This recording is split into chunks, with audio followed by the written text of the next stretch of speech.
আসসালামু আলাইকুম।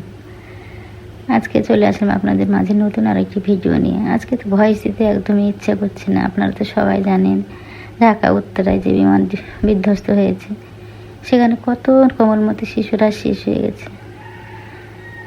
যারা জান্নাতের পাখি হয়ে গেছে কোমলমতি শিশুরা, আল্লাহ তাদেরকে তুমি হেফাজত করো, তাদেরকে তুমি ভালো রেখো, জান্নাতের পাখি হিসেবে গ্রহণ করো।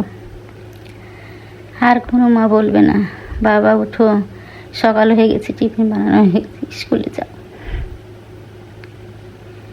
কথা বলতে একদমই ভালো লাগছে না। কোনো মা সকালবেলাতে আর যেসব শিশুগুলো চলে গেছে, মাগুলোর বাবা মায়ের তুমি সান্ত্বনা দিও আল্লাহ, তাদেরকে সবুর ধৈর্য সহ্য দাও। একজন মা সকাল উঠে ছেলেকে স্কুলে বিদায়ের সময় গরম খাবার ফু দিয়ে বাতাস দিয়ে ঠান্ডা করে তারপর স্কুলে পাঠায় খাওয়িয়ে, আর আজকে সে আগুনে বাচ্চাগুলো শেষ। কথাগুলো বলতে একদম ভালো লাগছে না। কালকে থেকে তো শুধু কান্নাই করি। এদিকে দেখেন পাইলটটার কি অবস্থা। 6 মাস আগে বিয়ে হলো রাজশাহীতে, 6 মাস আগে বিয়ে হয়েছে। বোনটার কোরবানির পরে 1 সপ্তাহ পরে বিয়ে হয়েছে। 2 ভাই বোন নিয়ে কি সুন্দর সংসার ছিল। পাইলটটা যে মারা গিয়েছে, তার পরিবারটা আজ কী অবস্থা। গোটা পৃথিবী তোলপাড় আজকের এই বিমান বিধ্বস্ত যে ঘটনা ঘটলো। এতগুলো শিশু, কতগুলো প্রাণ গেল।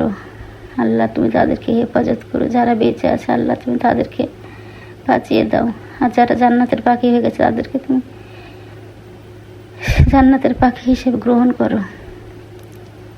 বেশি কিছু বলতে ভালো লাগছে না একদমই। কালকে থেকে এখানে আমি মাছ রান্না করে নিয়েছি কচু দিয়ে। দেখেন মাছের ডিমটাকে আমি গরম পানি করে আগে সেদ্ধ করে নিয়েছি, নিয়ে রগগুলো ফেলে দিয়ে তারপরে রান্না করেছি। কথা বলতে বলতে একটু আবেগপ্রবণ হয়ে গেছি, আপনারা ক্ষমা সুন্দর দৃষ্টিতে দেখবেন। কথা বলতে একদমই ভালো লাগছে না।